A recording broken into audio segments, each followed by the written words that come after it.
Hello, friends, and welcome to another episode of It's Not All Rainbows. I'm your host, Lindsay Goodman, and if you don't know me, I'm a survivor of narcissistic abuse in a queer relationship, and I'm here to validate and support those who are or have been in my shoes and to help spread awareness of what these kinds of relationships can look like. Today, I'm going to talk about a very specific moment in my relationship, um, which came across my memory the other day, like out of the blue, and I just want to share it with you. See if any of you can relate to this kind of things. I don't know what I'm going to entitle this yet, but it's the day that my car broke down. First, these last few episodes, I have been doing struggles and successes.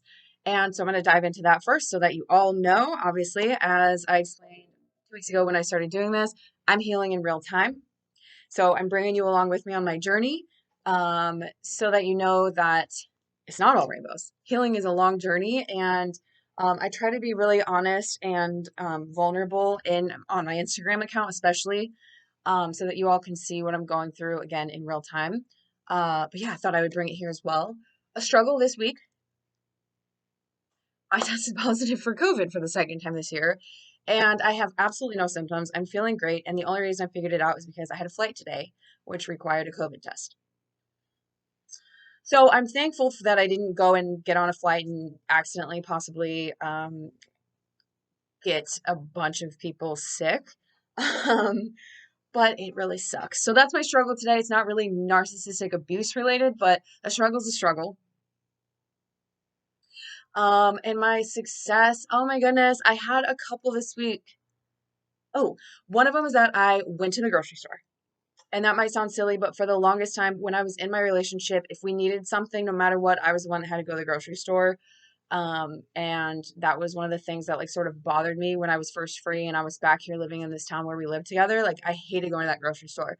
I'll go out of town, I'll do a Costco run, I'll bring home all the things we need, but like even running to that little small town grocery store, I didn't like it. It was a bad memory. And then also I didn't run into anyone from the gym that we both went to, where the people from that gym ended up being supportive of my abuser because they're like, well, um, even though this is probably true, they said that that this person said that they were gonna teach me how to do a kipping pull-up next week. So I'm just gonna keep talking to this person. I'm just gonna keep taking pictures with this person. I'm just gonna keep hanging out with this person. Or like, Lindsay's talking about something that makes me uncomfortable. I'm just gonna ignore it, pretend it doesn't happen. Like, just whatever, because that person's showing up. They're not talking about anything. They're acting completely normal. So I'm just gonna like whatever. So for a long time, I didn't want to run into anyone from the gym because like I don't like it. And I ended up running into two people from the gym, and I just was like, "Hi, hello, good to see you." No problem. Didn't have any like physical reaction in my body, so that's a huge success. Um, and then I had two more like really big successes. Oh, I got to my 1 year of being single, which is a big, huge milestone because even though I wasn't free quite yet on August 29th last year, it really did set things in motion for me to actually become free. So I did share that on TikTok and Instagram. I forgot my espresso and also my YouTube people. How cute is this mug? It is thrifted. I live in the PNW and I live in an area where it's like really um, common to see whales in the spring and summer. So I have this like really cute, like handmade, adorable mug of whales. That should be another part of my show. Every morning I'm like, what mug am I drinking out of? But usually it's like a teeny tiny espresso mug. Anyway, hi. So yeah, those are my struggles and my successes for this episode. Just to show you all that you're normal. No matter what you're going through, it's all part of the journey. So let's talk about the day that my car broke down. I was driving a crappy 2010 Ford Explorer that just had a lot of problems and it would occasionally break down, like the engine would steam. I think there was like a leak. I'm not a car person, but I would have to just pull over, let it cool off, add some liquids, and try to limp it on a little bit further. And then one day it actually fully died. I was on my way to work and I was about two exits from getting there and I like was coasting off the highway and I was like, I'm pretty sure this is it. And somehow I like was able to take the exit, keep going, and then coast into like a parking lot. Like that was really lucky. I don't know how I did that, but I ended up waiting there. And then again, it did start again. It did start again. And I like limped it to like a dealership, and then I was there for a while, and I was kind of like asking like several people for help. Like, I've never bought a car before. I need to buy a car. This was on my to-do list. I kind of wish I would have bought this car before this one died, but like, it's time. The universe is telling me, here's your sign, buy a new car. I didn't end up getting a car. But I had been like on the phone with my abuser, like, what do I do? Like, what did you do? Because they had just recently bought a new car. And I was like, man, I don't know what to do. And I was kind of like, I almost was going to buy a Hyundai, I don't know how you say it. And then I was like, I don't know if this is the car that I want. Like, I like it, but I also really want this car. And I was just like, didn't know what to do. So I decided to come home. I was like, I need to think on it. Like, I just need to get home and I'll circle back and I'll get a car in like 2 days. Like, if someone else can give me a ride out here, I'll get a car in a few days. But what happened was my abuser didn't want to come pick me up. They didn't want to come pick me up. Now I get it. If you have like a full-time job, you can't get away from it. You can't take leave. You can't whatever. Like, maybe you try to help this person find a bus home. I was about an hour away from home. Maybe you help maybe you're like, hey, whatever. But they refuse to help me, like, which is like bare minimum for a partner, I feel like. And they were just at home. They weren't working. They weren't doing anything. Their mom was visiting from out of town, but they had a car. They were perfectly capable of coming and pick me up. I would probably paid for the gas because we weren't on that kind of level where we just like do things for each other without expecting something in return. Um, but like didn't offer to do that. I didn't really ask. I was just like, okay. My son's dad, who's in the military, took off work early, picked up our son, and then came to get me. Now, some of y'all are going to be like, whoa, whoa, whoa, your poor abuser, your ex partner is coming in here and saving the day, blah, blah, blah. Okay, I'm a lesbian. He's my ex husband for a reason. We co parent together. We all hung out together, and the expectation was that we would all be civil and get along and do nice things together so that my son could have both of his biological legal parents together and not have like a Mrs. Doubtfire upbringing where it's like one of us has to put on an outfit and pretend to be someone else just so we can say our kid, right? So it's not like out of the blue, my ex-husband sweeps in and saves the day. Like, we give and take, we look out for each other. Like, if one of us has a job pop up, we try to become available, things like that. Doesn't mean we're best friends, doesn't mean we're like spending special romantic time alone together or anything like that. But that happened. So he comes to pick me up, and I just can remember being like, I'm gonna get in a lot of trouble for this. Like, this is not going to end well because this is like the arch nemesis of my abuser, even though ostensibly they're part of the family and they want to be a part of the family and they want to get along with him and they want my son to see us all together, depending on the day, right? So, fast forward to me coming home. Now, I remember walking in the house exhausted. I cried a lot that day. I was like, this is a huge financial decision. My car is broken down, far away from home. I don't have any food. I don't have anyone. Like, I mean, I was out there for like 8 hours, just kind of like chilling, um, trying to figure out what I was going to do. And I am glad that I decided to hold off on buying the car because I am really happy with the car that I ended up getting. I didn't just like grab a car, sign a bunch of papers, hand over a bunch of money just so I could like get home that day because like my day was going poorly. But like I'm really proud of myself for like taking the extra time to do that. And it did mean that someone had to come get me, or like I would have to get a hotel. But again, like I have a kiddo that I want to come home to, and he was really supportive. Like he's really good at math. He's really good at finances. So like when he was there, I was like, which of these cars is better for me? Because I don't really understand math. Blah blah blah. And anyway, I remember walking in the door and my abuser was like sprawled out on the hard, like fake hardwood floor, just like this. Their mom was in the other room. I don't know. It weird. And they were just like, and I came over exhausted, upset, feeling lonely. And I got down on the floor next to them and got in their arms and was like apologizing. And I remember they said, like, this is the worst day like of my life. Like this has been the hardest day of my life. And I was like, why? And they're like, your husband rescued you. Who else was going to come pick me up from an hour away and bring me home? I didn't have a car. It's my son's dad. My son's dad has an interest in his son having his mom home safe. Like, they made it about them. they made it a pity party. They made it that I had done something wrong, that he had done something wrong, that boundaries were crossed, that like they were helpless, that they couldn't come and help me, and they felt so like I remember it being like I wanted to help you and there was nothing I could do, and I was just sat here like you like the phone at my fingertips and like my car just outside, my keys in my hand, but like I couldn't get to you. Even though I had gas in the tank, even though my mom and I were just sitting here and we had nothing that we were doing, I couldn't help you. I feel so helpless and I feel so terrible that somebody else had to come to your rescue. And it just went on and on. And I was made to feel guilty for a while about that. But then, who do you think took me back to go and actually get the car? Which, again, that dealership was like 45 minutes away because they had the car that I wanted and the price that I wanted and all that stuff. Who do you think went and took me to get the car? My son's dad. That tastes funny. Sometimes I wonder if I forgot to put in a new pod.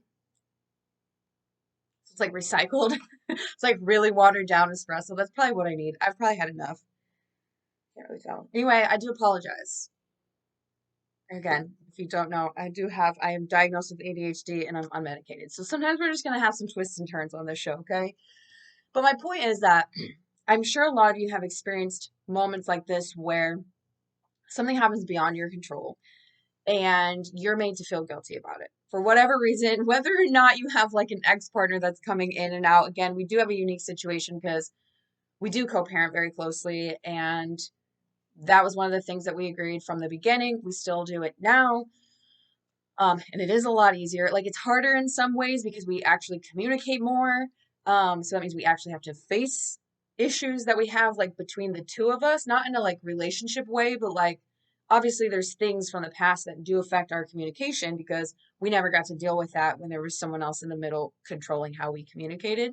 So in some ways it is a little harder, but obviously in a lot of ways it's easier to co-parent without someone causing a bunch of problems in the middle. But like something will come up and it's nothing to do with them.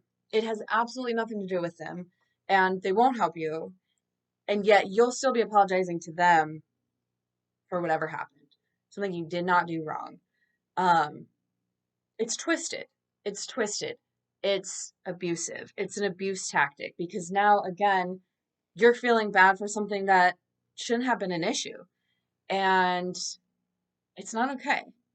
Um, like again like I guess like a normal thing to do would be to either offer to help your partner in some way, like offer to come get them if you're just sitting at home doing nothing and you have a tank of gas. Offer to come get them after work if you're working. Offer to help them find a hotel, like if it's like, hey, I really can't come get you, but you know you could always think of like sleep on it tonight, stay at a hotel, like can I help you, can I get online, can I help you look for a place while you're running around talking to dealerships, is there something I can do? And then when you come home, if someone else did help you, they're just thankful that you made it home. They're just thankful that you made it home. um, they're glad that you're safe. They're glad that you chose to take a little bit more time to think on it instead of making like a rash decision, a huge financial decision in like a heartbeat. Um, and they are feeling bad, but they're feeling bad for you. They're like, oh my gosh, I have so much empathy for the situation. I've never had a car breakdown an hour away from home and have no one to help you. Um, and you want to make sure you do the right thing. Like, I feel like this was probably really crazy. Do you want a glass of wine? Do you want a bubble bath? Do you want me to play with your kid for a while so you can just go read a book and like unwind for 30 minutes or whatever it is, right? But that's not what happens with abusive people. They're going to guilt trip you. They're going to complain about it. They're going to blame shift. They're going to start a fight about someone else who literally was just trying to do something nice. Um, I guess that's all I have to say about this. This episode's a little shorter than normal, but there's no point in going on and on about it. Like I said what I had to say, and um, I don't really know. I just like I said, I remember this the other day, and I was like, I'm gonna share that because it was just a really weird moment in my life, and I think at the time, I didn't realize what they were doing when I came home, and they were just like, I mean, I walk in the door, and they're just like, oh, good, she saw me. Okay, I'm on the floor. I'm so dramatic. I'm sprawled out, like. she's coming. Okay, good. Like, this is working. And I did. Like, it works. Their tactics work for a long time. And I was just like, oh my gosh, like, I feel so bad for this person, this poor thing. But, like, what? You had every power in the world to help me, and you chose not to. And that reminds me of another time that, like, I was at work and I was supposed to stay in a hotel because I was working late and I was going to work the next morning. And I ran out of gas to come home. I didn't have the right kind of credit card. Like when you get to the hotel and they're like, hey, we need the credit card. I didn't have one. I forgot my wallet. I know. Again, I have ADHD, y'all. I'm not perfect, okay? I forgot my wallet, so I had to drive home, but I didn't have enough gas to get home. And I called my abuser, and this was very early on. This was maybe like 6 months in. And they were like, it was like 10 or 11 p.m. And they're like, well, I gotta go to bed. I hope you make it home. And they literally went to sleep. Literally went to sleep. I ended up finding a gas station that took Apple Pay. So I had Apple Pay on my phone, but it's like stuff like this, y'all, where I mean, these are huge red flags. Like huge red flags. Like not only not helping you, but just not showing any actual care or concern. Like if it was me, I would be staying up. Even if I knew I was gonna be really tired the next day, I would be like, I'm really nervous. I hope you make it home. Like imagining this person like getting stopped on the side of the road at like 10:30 p.m. and like I'm a woman alone at night, middle of nowhere. Who knows what's gonna happen? Are you safe? Um, is there anyone around that can help you? Like those kinds of things. It's not normal to just be like, that person could, anything in the world could happen to them tonight. I'm going to get some shut eye. Who knows if I'll even have a partner tomorrow? Like, I don't know. She might not make it home. Not my problem. Good night. Not normal at all. Do not tolerate that. And that is not like when I say that, I'm not saying because that sounds victim like blaming. Like, I tolerated so much stuff, it's my fault. You're tolerating so much, it's your fault. It's not.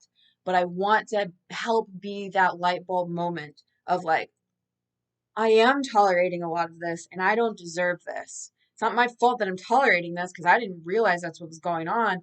But holy crap, what can I do to get out of this? What can I do to start making changes to get away from this person who clearly does not care about me?